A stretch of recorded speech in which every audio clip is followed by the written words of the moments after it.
হাত পা কেটে নিল, না পারলে আমার নামে কুত্তা পুষে রাখো, কুত্তা। মহাসচিব আমির আব্বাস তিনজন জোট বেঁধে এই কাজটা করছে, আমি আমি দেখতে পাচ্ছি চোখের সামনে।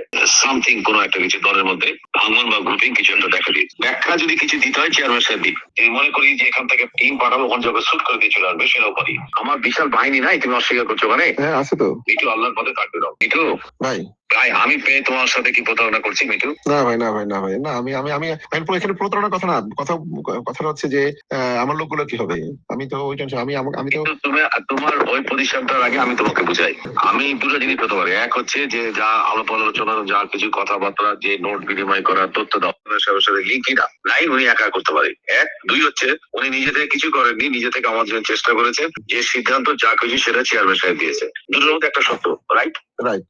তাহলে কাউসার ভাই 7 দিন সময় চালো, তো উনি এত বড় কথা বলেছে, যা বলেছে আমার ভাই আমার বুকের মধ্যে লাগছে। আমি না পেলে ওনাকে এই কথা বলতে পারবো না, আমি নাই পেলাম। তো ওনাকে আমি ভালোবেসে ফেলেছি, শ্রদ্ধা করে ফেলেছি।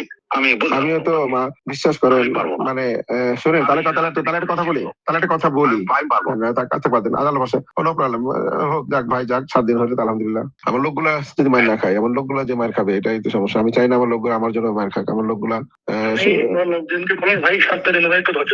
সেটাই, আমার লোক মানে লোকগুলো তো আমার জন্য, আমি তো ভাই পুরা আমার বিশাল বাহিনী নাই, তুমি অস্বীকার করছো ওখানে? হ্যাঁ আছে তো। কেন লোকের মায়ের ফোন আপনি মনে করেন নজরুল ভাই বেরোতে পারবে? ওকে তো মায়ের টেনে তুলে দিবে।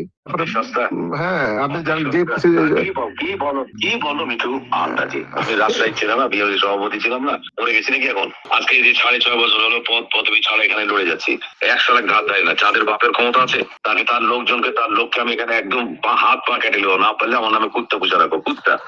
আমি লোকাল ছেলে, এখানকার বাড়ি আমার বাহিনী এখনো রেডি আছে। আমি এগুলো নোংরামিতে চাই না। যদি মুখ দিয়ে খারাপ কথা বের করো না, যেহেতু আমি কোরআন শরীফ পড়ি, নামাজ পড়ি, যদি মনে করি যে এখান থেকে টিম পাঠাবো, ওখান থেকে শুট করে দিয়ে চলে আসবে, সেটাও পারি। খারাপ কথা বলেনি, আল্লাহর পথে আমাকে থাকতে দাও মিঠু, আল্লাহর পথে থাকতে দাও। এটা আমি মনে করছি না, আমি মনে করছি না। আল্লাহ ভরসা ভাই, অসুবিধা নাই।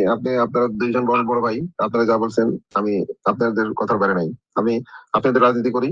হ্যাঁ আমি বলছি তো, আগে বলছি, এখনো বলি। আমি এখনো তোমাকে বলি যে অর নমিনেশন লান হয়ে যাবে কালকে, যদি কমিটিতে বাদ হয়, তখন দেখবা লোকজন তো সেলটা চায়, বাকি লোকজন তো এমপি হতে চায় না। এমপি হতে চাও তুমি আর আমি। কমিটিটা খালি বাদ যায়, আমি প্রেসিডেন্ট হলে ওই কোনো মাটির লোক সদস্য হয়ে যেত। সেটাই। এরা এখন বলছে যে আমরাই কমিটি দেবো, আমরা এমপি, আমাদের বাইরে হবে না। এখনো আছে, এখনো আছে। ভাইয়া 7 দিন সময় চেয়েছে, আমি আলহামদুলিল্লাহ করেছি, কোনো প্রবলেম না। ভাইয়া ফাইট করতে হবে, জীবনটা ফাইট।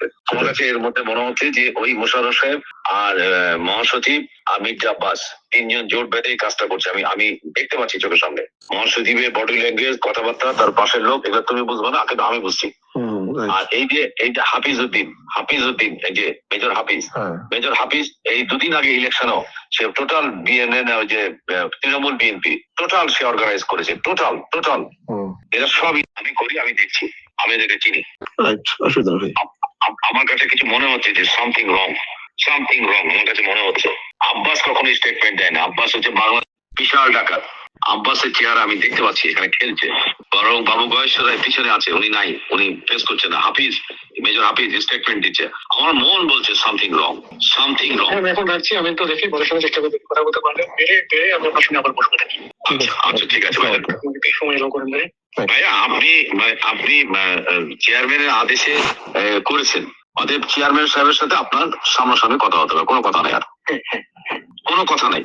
ব্যাখ্যা যদি কিছু দিতে হয় চেয়ারম্যান সাহেব দিক, ফোন আছে আমাদের, আমাকে ফোন করে ব্যাখ্যা দিক যে তোমার কমিটি দিলাম না, তোমাকে নমিনেশন দিলাম না, আগে বলেছিলাম, তোমাদের কথাতে 2টা দিয়েছিলাম, হ্যাঁ দিব না, আমি এটা বলে দিক চেয়ারম্যান সাহেব বললে আপত্তি নেই, আমি দিব না।